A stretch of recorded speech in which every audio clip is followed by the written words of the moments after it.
Kami memuji dan menyembah-Mu Tuhan Yesus Kristus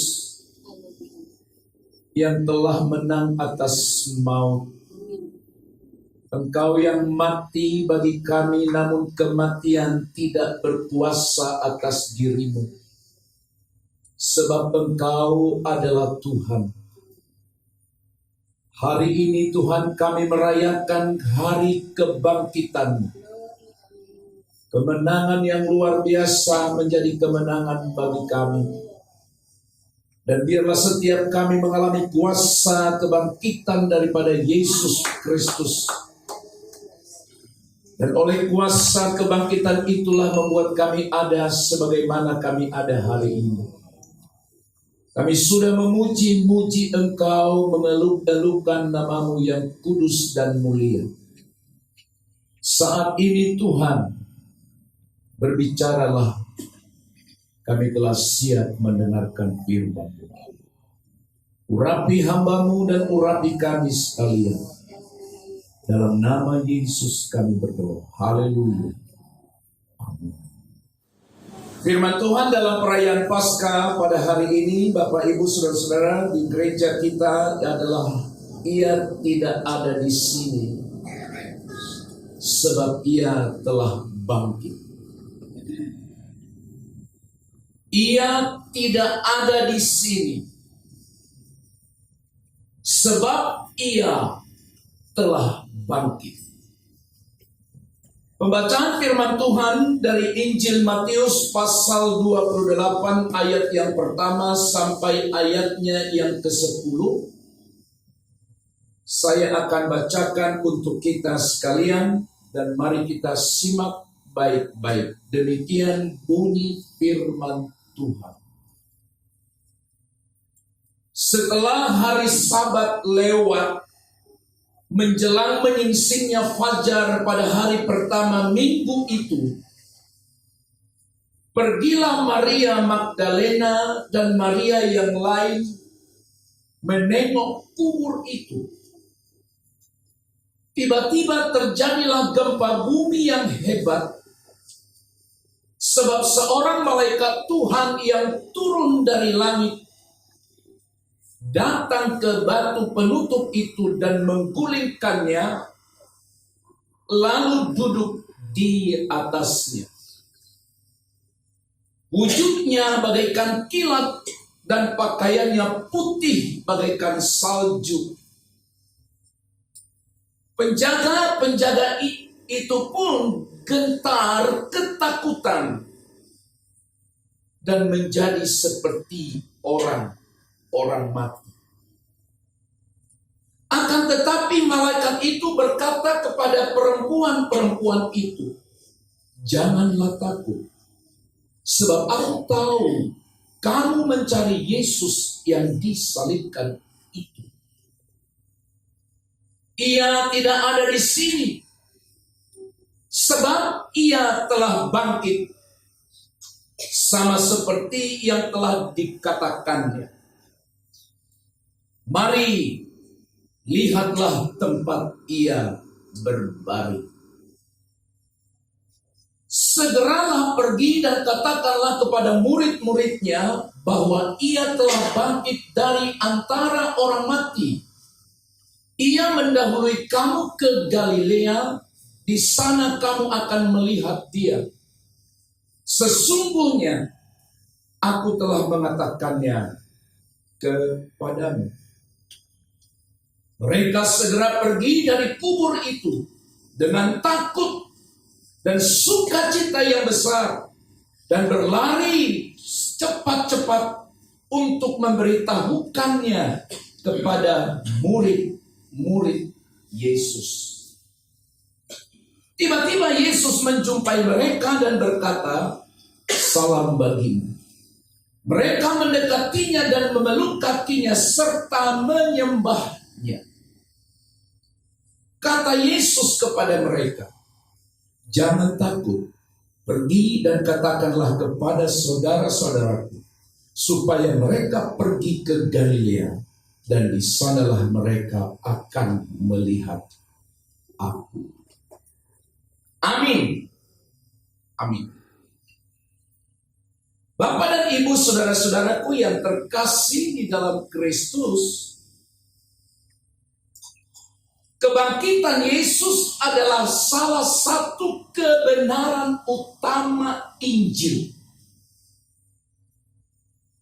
Sekali lagi, kebangkitan Yesus dari antara orang mati adalah salah satu kebenaran utama. Kebenaran yang sangat hakiki dari Injil atau dari firman Allah. Kenapa disebut demikian, saudara-saudara? Paulus bersaksi dalam 1 Korintus 15 ayat 14. Di sana Alkitab berkata begini, andai kata Kristus tidak dibangkitkan,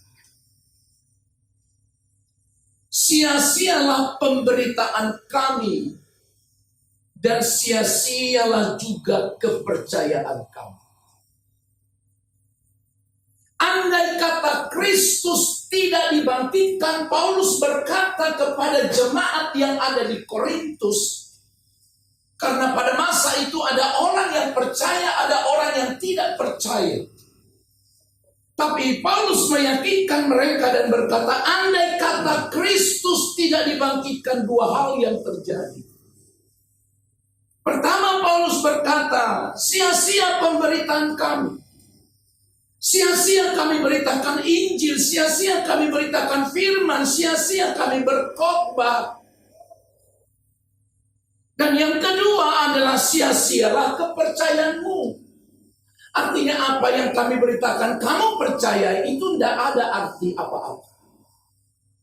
Jadi dapat kita bayangkan, saudaraku sekalian, apa yang terjadi andai kata Kristus tidak dibangkitkan.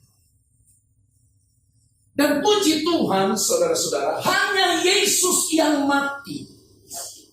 Namun kematian tidak berkuasa atas dirinya. Seolah-olah bumi itu tidak sanggup untuk menahan tubuh daripada Yesus Kristus. Itu sebabnya Alkitab mencatat hanya 3 hari, atau dengan kata lain pada hari yang ketiga dia bangkit dari antara orang mati. Saudara-saudara, kita percaya bahwa Kristus bangkit dari antara orang mati. Dan apa yang Paulus ungkapkan ini, saudara, menggambarkan bahwa kebangkitan Kristus merupakan momen menenangkan. Momen kemenangan atas kematian. Satu. Atau saat peristiwa yang menyatakan kemenangan. Kemenangan atas apa? Kematian. Yang kedua, kebangkitan Kristus menunjukkan kemenangan atas kuasa kegelapan. Kuasa kegelapan tidak memiliki kekuatan apapun karena Kristus bangkit. Juga kemenangan atas ketakutan dan kesedihan. Saudara-saudara, hal itu harus kita paham.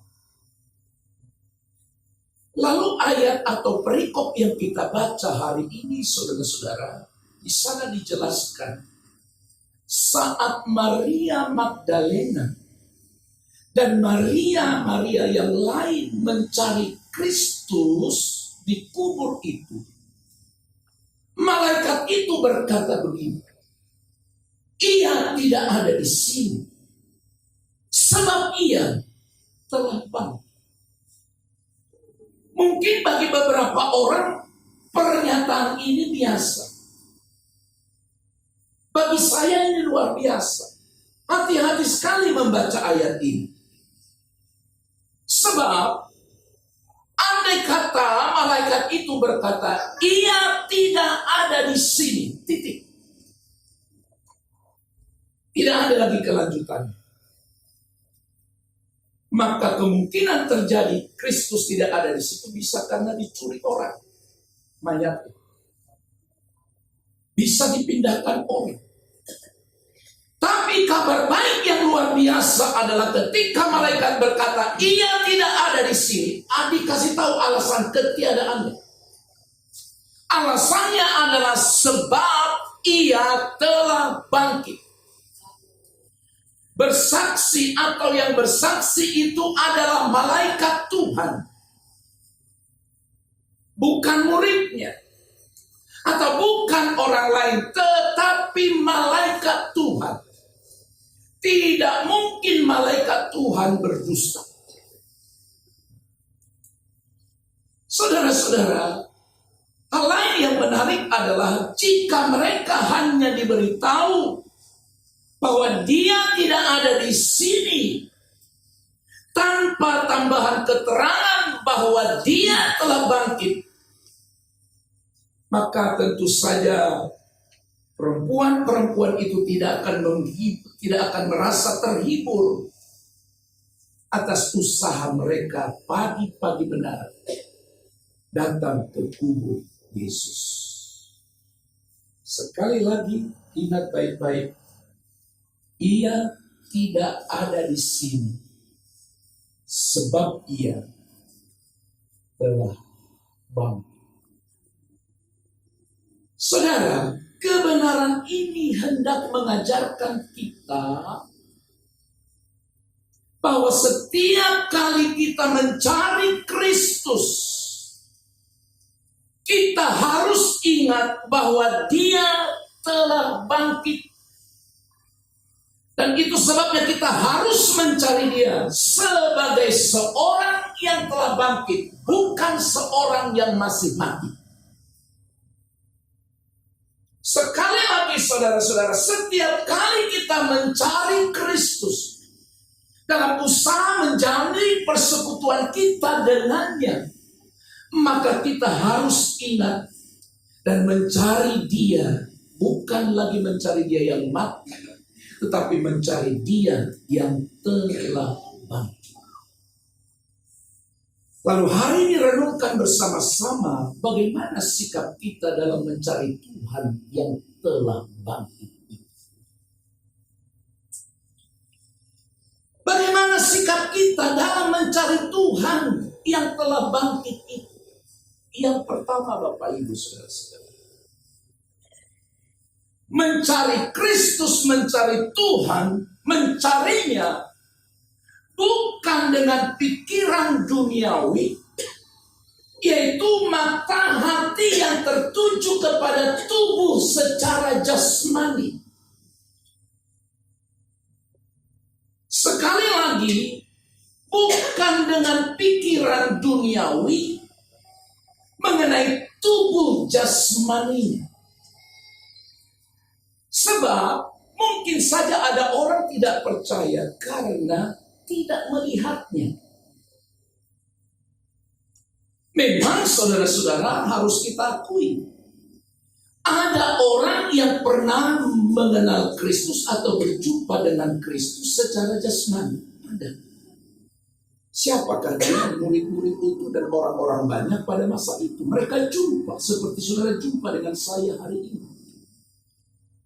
Dalam tubuh jasmani sebagai manusia. Namun saudara-saudara, sekarang kita tidak lagi mengenal Dia dengan melihatnya sebagai seorang pribadi dengan wujud jasmani. Tetapi persoalannya adalah, apakah saudara tetap percaya kepada Dia? Tetap yakin kepada Dia yang tidak kelihatan itu? Paulus berkata dalam 2 Korintus pasal 5 ayat yang ke-16. Sebab itu, kami tidak lagi menilai seorang juga pun menurut ukuran manusia. Jika kami pernah menilai Kristus menurut ukuran manusia. Sekali lagi, jika kami pernah menilai Kristus menurut ukuran manusia, sekarang kami tidak lagi menilainya demikian.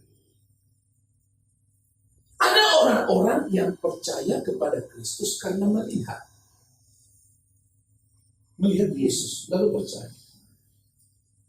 Lalu tantangannya bagi kita sekarang adalah kita tidak pernah melihatnya dalam wujud jasmani.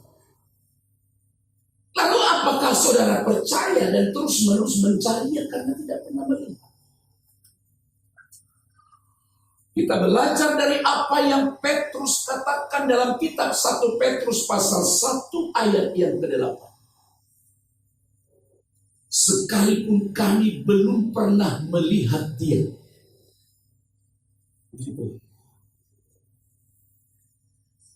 Kamu mengasihinya.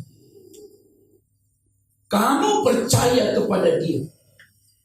Sekalipun sekarang kamu tidak melihatnya.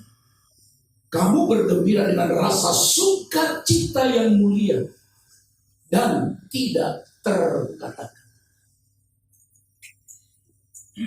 Hal seperti ini yang seharusnya ada pada saya, pada saudara, dan pada kita.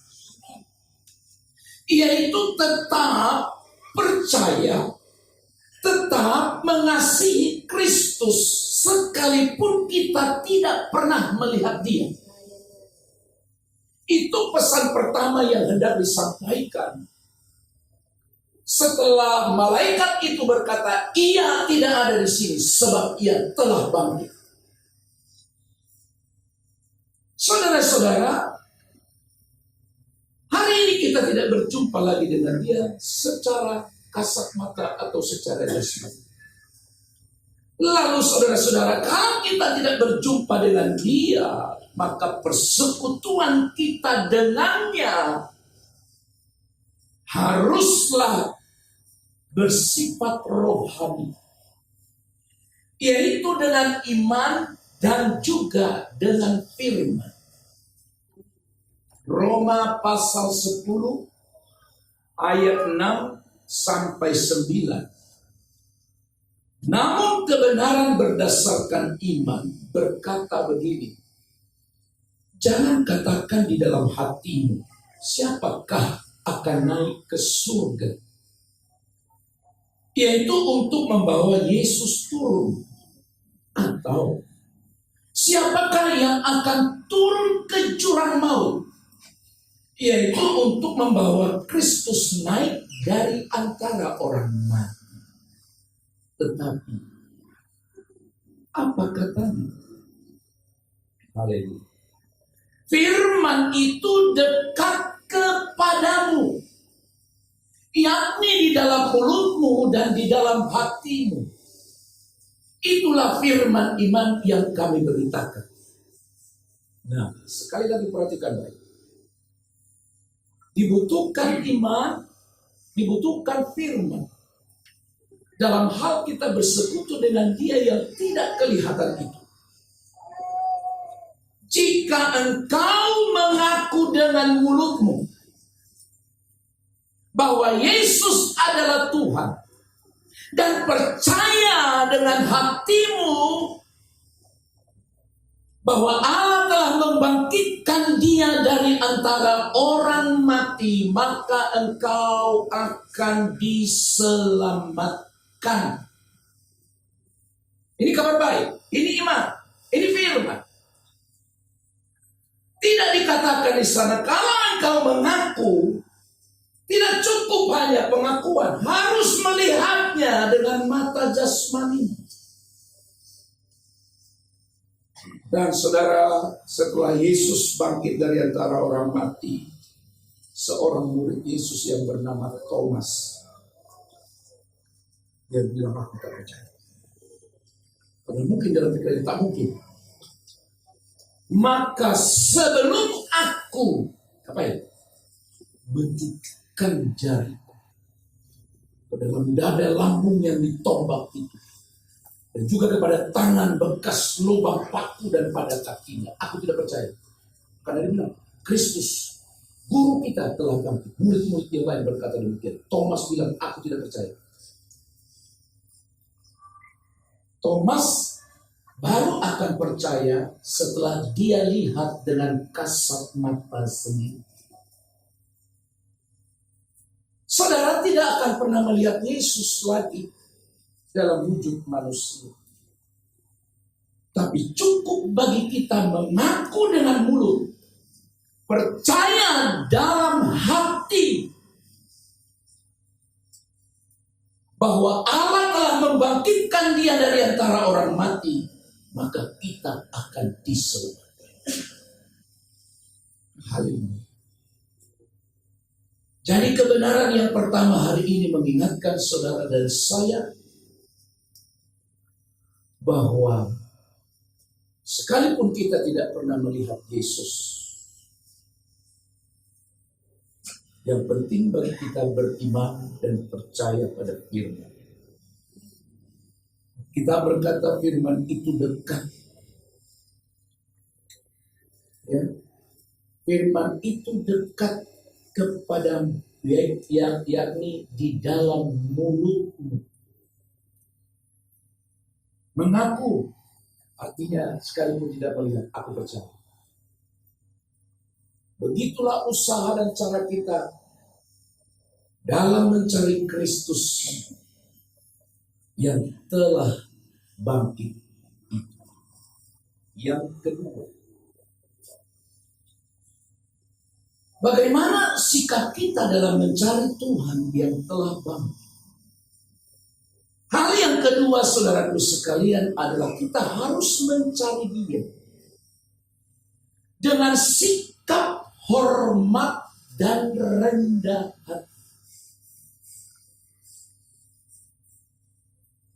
Ini saya harus senantiasa suarakan ini dalam hal kita beribadah. Jangan sampai ibadah kita tidak berkenan di hadapan Allah. Carilah Dia dengan sikap hormat, dengan sikap takut, kagum pada Dia, disertai dengan kerendahan hati. Karena Kristus telah memberikan contoh teladan itu kepada kita. Dalam Filipi pasal 2, saudara sekalian, ayat yang ke-9 sampai 11. Itulah sebabnya Allah sangat meninggikan Dia, meninggikan Yesus, dan mengaruniakan kepadanya nama di atas segala nama, supaya dalam nama Yesus bertekuk lutut segala yang ada di langit, di atas bumi, dan yang ada di bawah bumi, dan segala lidah mengaku Yesus Kristus adalah Tuhan bagi kemuliaan Allah Bapa. Kenapa Allah anugerahkan ini kepada Dia? Kalau kita baca ayat-ayat selanjutnya atau sebelumnya, di sana dijelaskan bahwa Allah telah meninggikan Dia. Karena apa, saudara-saudara? Dia tunduk dan taat kepada Bapa. Sampai pada kematiannya di kayu salib, Dia tunduk, Dia taat.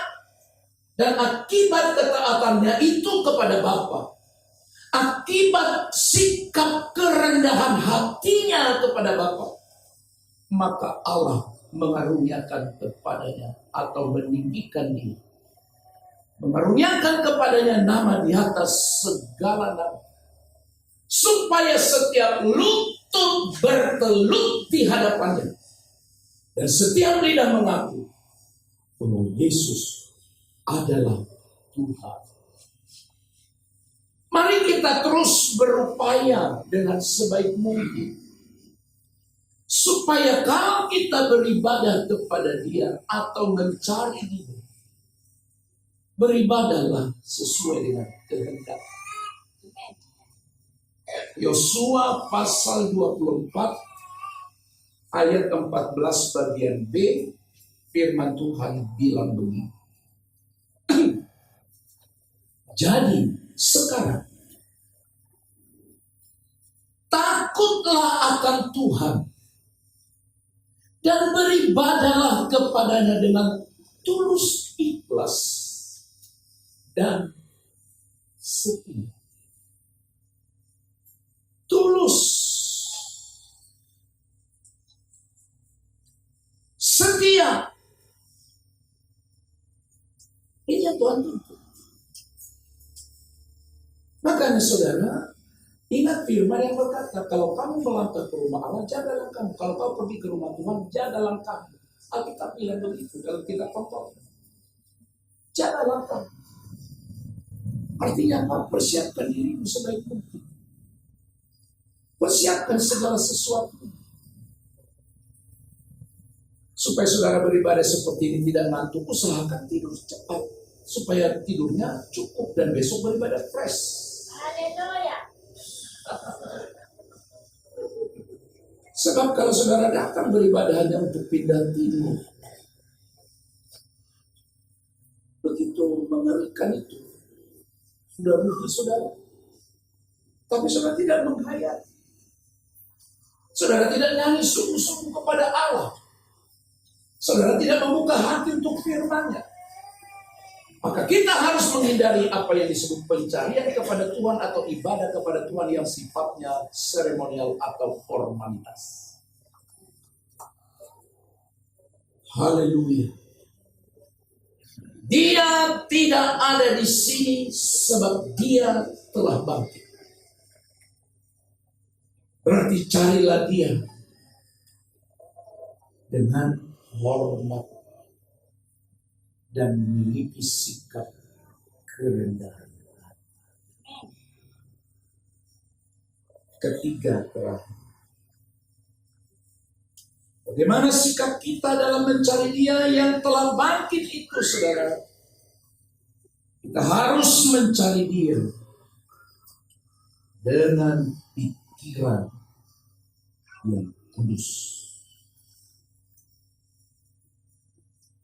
Dengan pikiran yang kudus, yang suci. Saudara-saudara, seberapa banyak orang terlalu betah di dunia ini? Sekali lagi, terlalu nyaman dia di dunia ini dan dia merasa itulah tujuan hidup tertingginya. Saya percaya ada maksud lain selain menyelamatkan kita. Kristus mati lalu bangkit. Tujuannya adalah supaya kita mengalami kuasa kebangkitannya. Lalu bagaimana sikap kita, saudara-saudara? Yaitu dengan memiliki pikiran yang suci.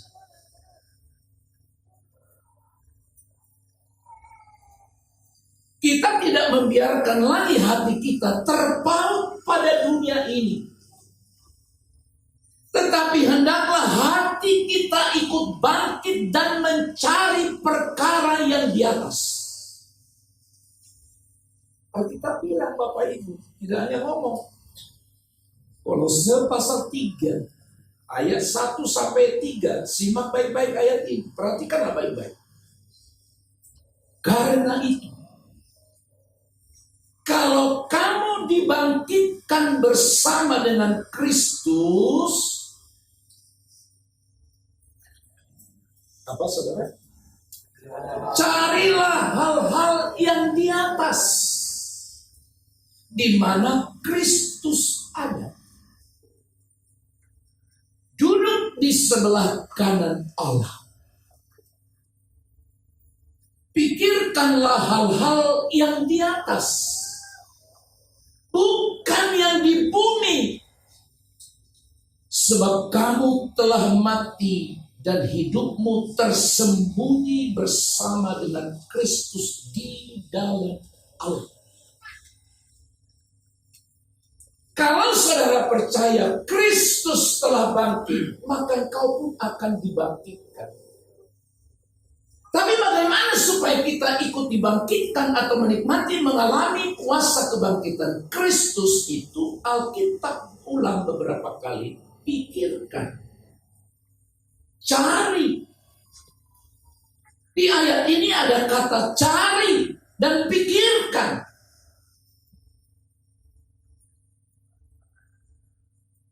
Itu artinya pikiran yang suci, pikiran yang tidak lagi semata-mata tertuju kepada bumi, kepada dunia ini. Simak baik ya saudara, cari satu. Kedua, pikirkan. Pikirkan apa yang dipikirkan, apa yang dicari. Hal-hal yang di atas, bukan yang di bumi. Sebab kamu telah mati dan hidupmu tersembunyi bersama dengan Kristus di dalam Allah. Kenapa kita harus memikirkan hal-hal di atas? Rasul Paulus berkata kepada jemaat di Filipi pasal 3:20.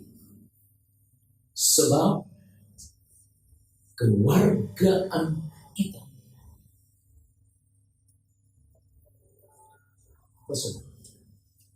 terdapat di dalam surga. Dan dari situ juga kita menantikan Yesus, menantikan Tuhan Yesus Kristus sebagai juru selamat. Kewargaan kita ada di surga. Berarti kita harus memikirkannya, harus mencarinya. Itu sebabnya Alkitab berkata, dia tidak ada di sini, dia telah bangkit. Yesus bangkit naik kemana? Ke surga. Duduk di sebelah kanan Allah. Berarti saudara-saudara mulai sekarang ubah pikiran kita, ubah pencarian kita. Karena Paulus bilang, kewargaan kita ada di surga. Masa kewargaan kita dari surga tidak pernah pikirin, tidak mau mencarinya? Nggak mungkin.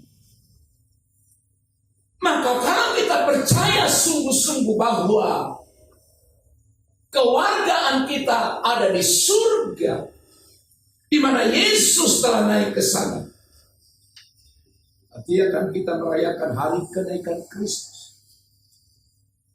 Sebelum dia naik, dia berkata apa? Aku pergi ke sana. Ngapain? Menyediakan tempat bagimu. Supaya di tempat di mana aku berada, kamu juga berada. Luar biasa. Tapi tak mungkin kita berada bersama dengan dia kalau kita tidak pernah mencarinya. Tidak mungkin kita berada bersama dengan dia di sana kalau kita tidak pernah mikirin itu. Coba kalau saudara ada yang bilang, 1 minggu lagi ya kita pergi. Mau kemana? Dikasih tahu. Pergi ke luar negeri atau pergi salah satu kota besar di Indonesia. Kamu free, kamu gratis. Aku bayarin kamu. Ada orang bilang begitu kepada saudara, 1 minggu lagi. Maka saudara akan berkata apa? Ih, lama sekali 1 minggu. Karena dihitung sekali, 1 minggu lagi lamanya. Ini maunya kalau bisa besok gitu ya kan? Besok. Tapi yang saya mau katakan, kalau andai kata ada orang bilang begitu kepada saudara, apakah saudara hilangkan itu dari pikiran saudara? Hilangkan dari hati saudara? Hilangkan tidak? Tidak mungkin dihilangkan. Wah, kemana dia pergi dia ingat itu. Wah, kalau bisa tidur malam ini cepat bangun pagi, cepat pagi ini berganti untuk mengejar waktu yang 1 minggu itu. Di mana kita bisa bayangkan, wah, indahnya nanti kalau udah sampai di sana jalan-jalan, wah, kita bayangkan. Artinya kita mulai mikirin itu. Mencarinya dengan cara apa? Oh, kalau bisa jangan sampai ada halangan nanti pas hari aku pergi, jangan sakit gitu ya. Jangan ada orang yang ngajak saya kemana-mana, pokoknya saya udah bayangin itu, janganlah sakit. Kalau bukan saya yang sakit, jangan orang dekatku pun jangan sampai sakit. Sebab kalau orang dekatmu sakit, nggak bisa kau pergi. Artinya segala sesuatu usaha kita curahkan ke sana. Pikiran kita, perasaan kita, hati kita. Pak, Bu, surga itunya. Dan Alkitab yang berkata kewargaan kita terdapat di surga. Oleh sebab itu, carilah dia dengan pikiran yang suci, pikiran yang kudus. Artinya, pikiran kita tertuju memikirkan hal-hal yang di atas dan berusaha mencari. Oleh sebab itu, saudaraku sekalian, di hari kebangkitan yang kita rayakan hari ini, milikilah sikap yang baik dalam mencari Tuhan yang telah bangkit. Dengan mencarinya bukan dengan pikiran duniawi, Tapi sekalipun kita tidak melihatnya lagi, kita percaya. Kedua, miliki sikap hormat, kerendahan hati. Jangan beribadah hanya sekedar formalitas. Sikap hormat. Dan terakhir, mulailah pikirkan terus menerus mencari hal-hal di atas, karena Kristus bangkit dan naik ke sorga untuk menyediakan tempat bagi kita. Sebab kewargaan kita bukan selamanya di muka bumi ini, tapi akan ada di surga. Lalu bagaimana untuk sampai ke sana? Pikirkan dan carilah dengan sepenuh. Kiranya kuasa kebangkitan Kristus dari antara orang mati, dengan pernyataan dari malaikat itu, ia tidak ada di sini sebab ia telah bangkit, motivasi kita dan mendorong kita untuk makin mempercayai dia dengan iman dan melalui firman. Amin. Mari kita berdoa. Kami sungguh bersyukur buat firman yang sudah kami dengarkan. Betapa bahagianya kami mendengar, mendapat kabar bahwa Engkau telah bangkit. Kubur kosong membuktikan Engkau hidup. Terima kasih Tuhan, sehingga pemberitaan kami tidak menjadi sia-sia, percaya kami pun tidak sia-sia, karena Kristus telah bangkit. Meteraikan firman-Mu di dalam setiap kehidupan kami, sehingga kami hidup seturut firman-Mu. Dalam nama Yesus kami berdoa. Haleluya. Amin.